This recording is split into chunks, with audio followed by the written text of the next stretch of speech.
Inside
because he did not deserve to get a bollocking. At the time, I know why he got a bollocking, because you know you don't know what the fuck he's going on about, but he didn't really deserve it.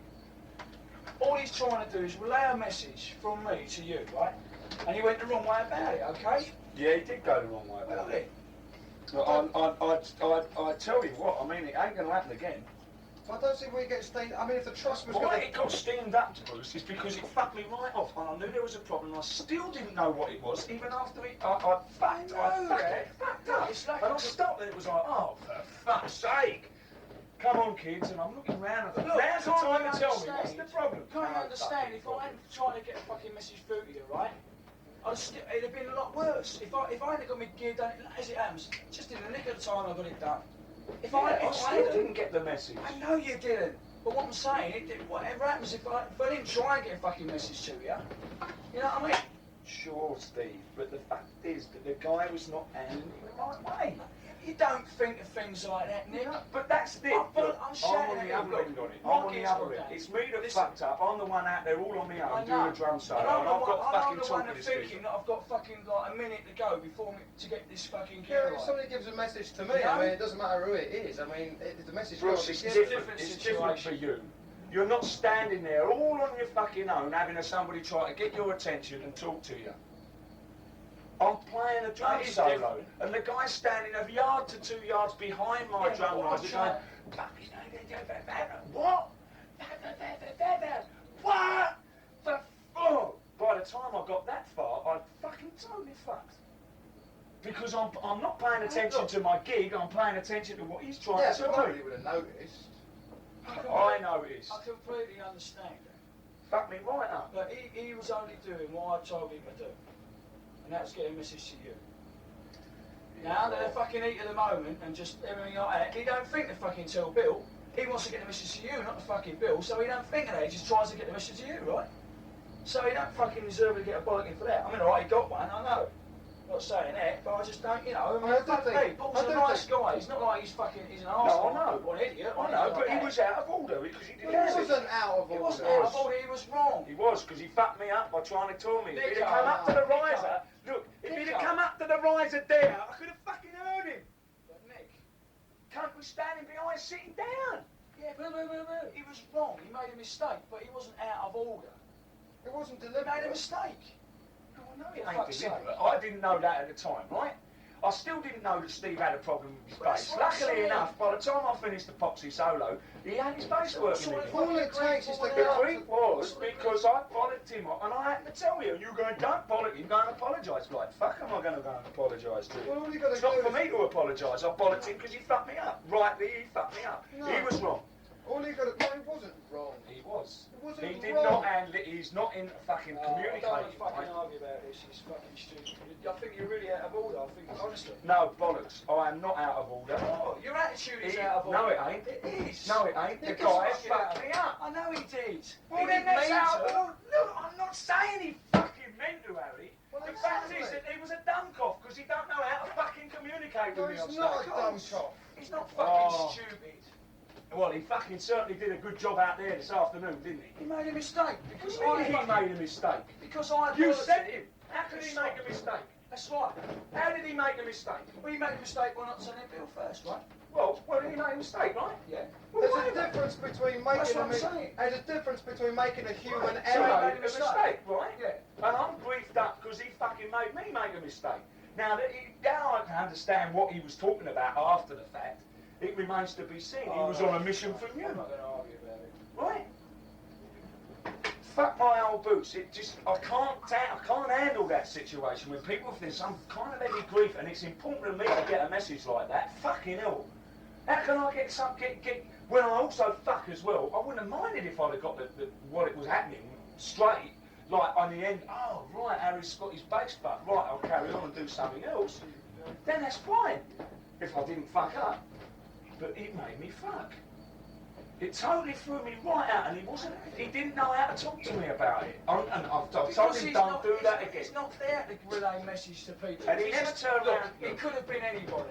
It was just, he was the first one on hand. Harry, It was he just never standing turned around. He never even turned around afterwards and said, listen, I'm sorry, but you didn't understand what I was saying, right?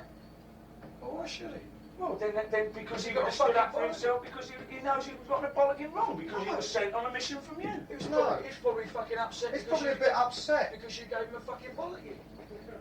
Well, rightly. You gave him up as far as not rightly. Rightly, No, it's not rightly. I told him don't ever do that again. No. That's crazy. Right, What happens if the lighting truss is going to fall down on your head? Does he go? Well, then somebody drags me out the fucking way, or else I'm dead, right? Yeah, but I mean, I think your attitude is you know, so no, it fucking ain't. out of No, order. it ain't. Yes, it is. No, it ain't. If I'd have known, now I'm the fucking cunt all of a sudden. No, you're not the No, cunt. Because I've told him he was out of order, and I didn't know he was on a mission from you to tell me that your base was fucked. I know all you you've did got to do, Nicko, is just go to the guy and say, You hey, didn't look, know and hey, he look, didn't know, sorry about Shannon, it was a misunderstanding, but in future, tell Bill, that's all Nah. you got to say.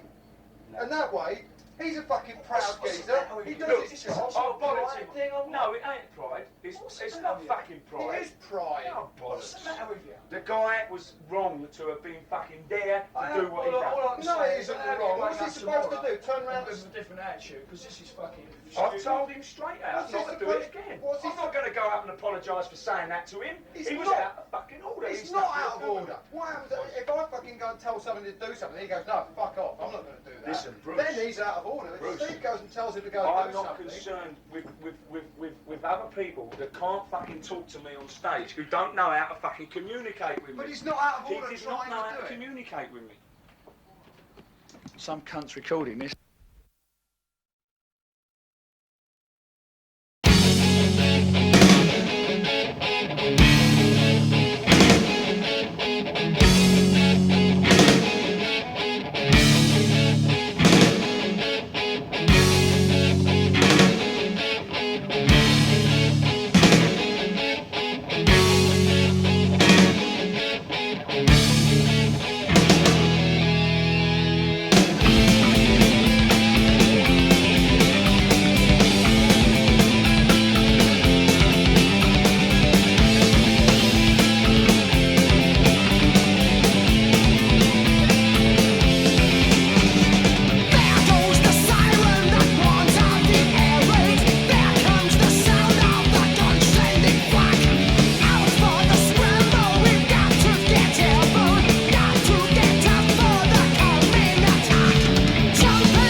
Let him who hath understanding reckon the number of the beast, for it is a human. This number is 666.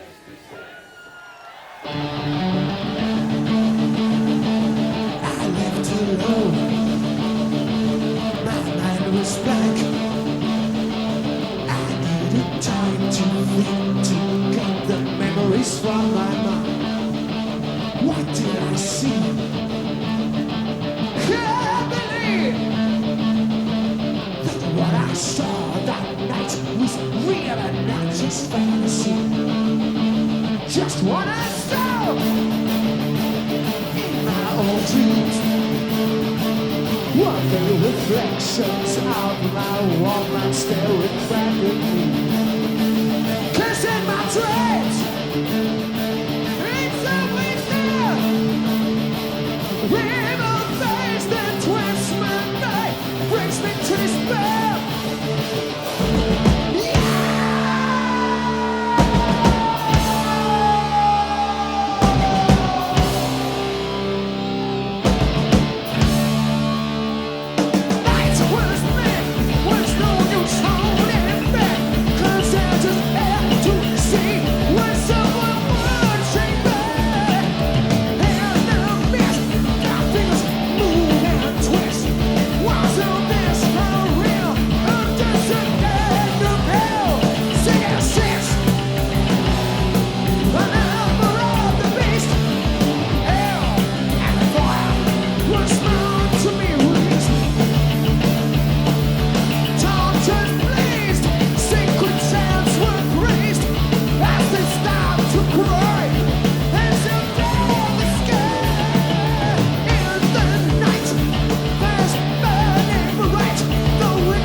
Oh, you cheeky, you slime ball. What did you do that for, you rotten terror, Dave? You fucking put me old voice and verbals and, they've heard me trying to sing the fucking song now. Well, how you doing out there, you lot? Hey, welcome, yet again, to Nicko's. Not a lot of people know that, or knew that, or still don't. I don't know, whatever it is nowadays. Number 6. You are absolutely, devastatingly spoilt, the lot of you. You're out there in your greasy, sweaty, debauched, horrible, stinking little palms and fingers and all those horrible little bits and pieces that go on your hands are now the proudest of possibly the most amazed Iron Maiden fans to own the 2 Minutes to Midnight Rainbow's Gold mission from Arry. Oh, we shall talk about that later.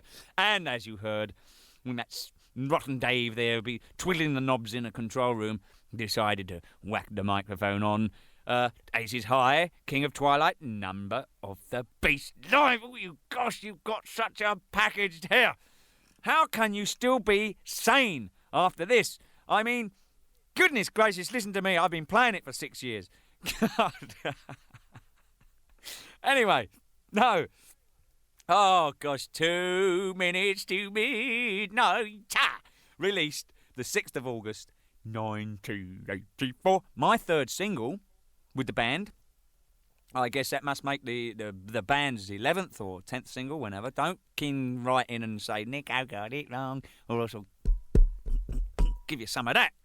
And it got to number 11 in the charts in this great British... Oh, by the way, earlier on, I was thinking of trying to think of... we had the bleeding Bodge Up company, which we all know who that is by now. Right? Now, there was another company that I sort of mentioned prior to this little speech I'm giving to you now. And I won't actually tell you who it was, but the abbreviation of this, I suppose you'll get it from. But I thought we could call them the Mighty Tight Vag. What do you think? I mean, they ain't got any clue, have they? I mean, nevertheless. Now then, we all know who they are, because they've wimped out. Nevertheless, we've still got a number 11 in the Great British charts, thanks to you guys again, and girls, and all them little guyettes and guy girls and all them people sort of whatever out there.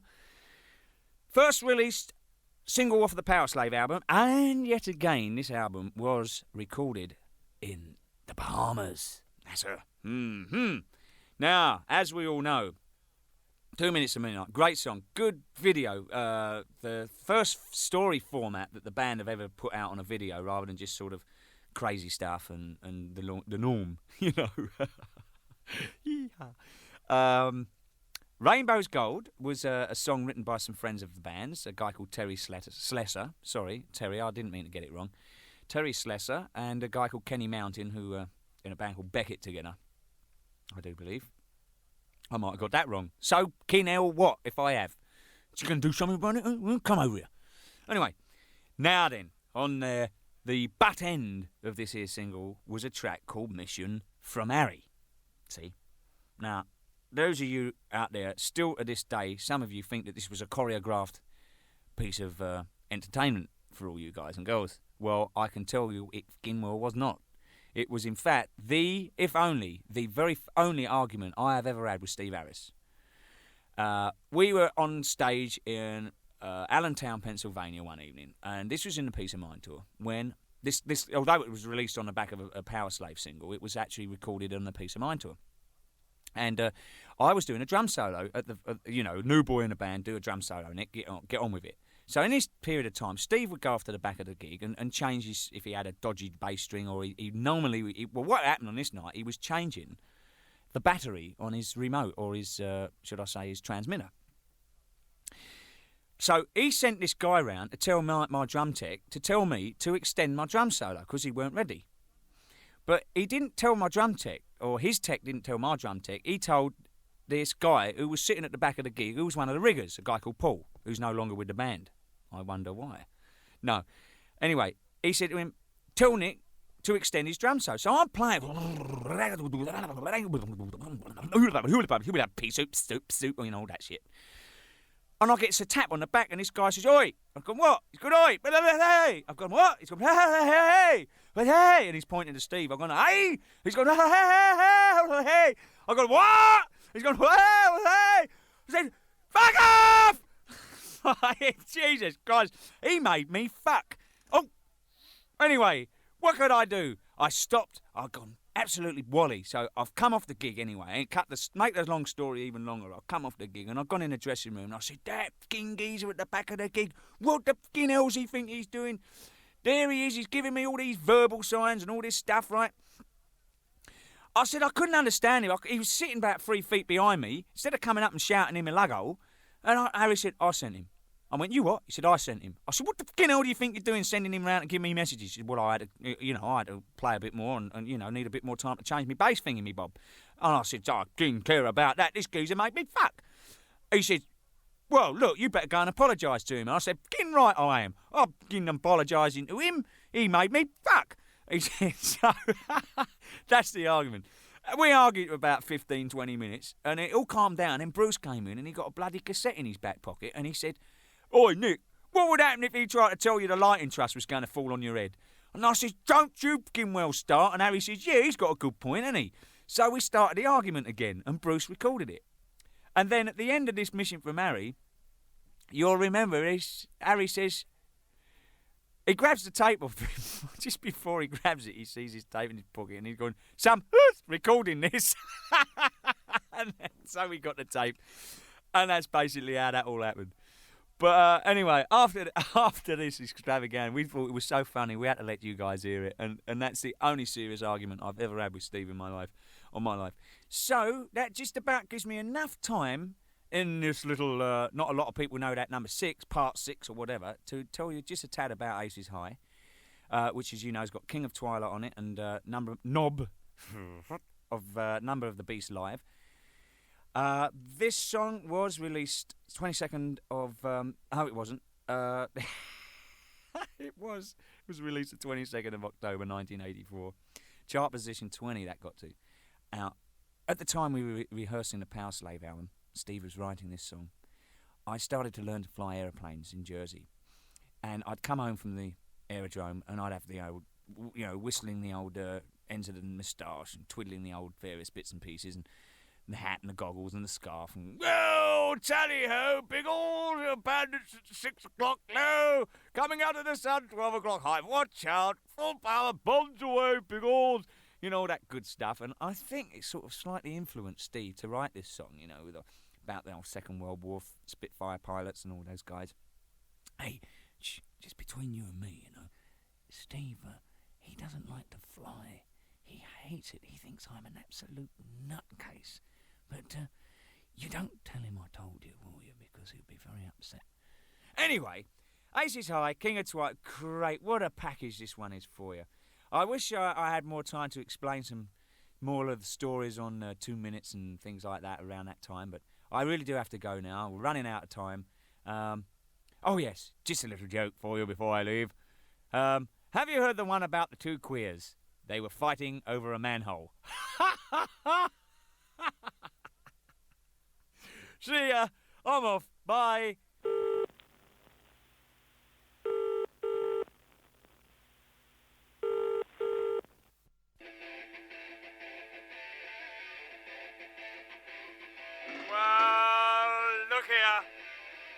You phoned me again, haven't you? Me, Sweet Pea and the Bubbly, we could be here, and then again, we might not be, and then again, Sweet Pea and I might be here, and we don't want to talk to you. So there. So, why don't you leave your name, your number, what time you phoned, what day of the week it is, when you were born, and all that. I know it's not 2 minutes to midnight, that's for sure. Okay, so look here. Just do all this after you've heard the proverbial tone again, that boring old fart of a tone, and just let me know what's happening. Bye!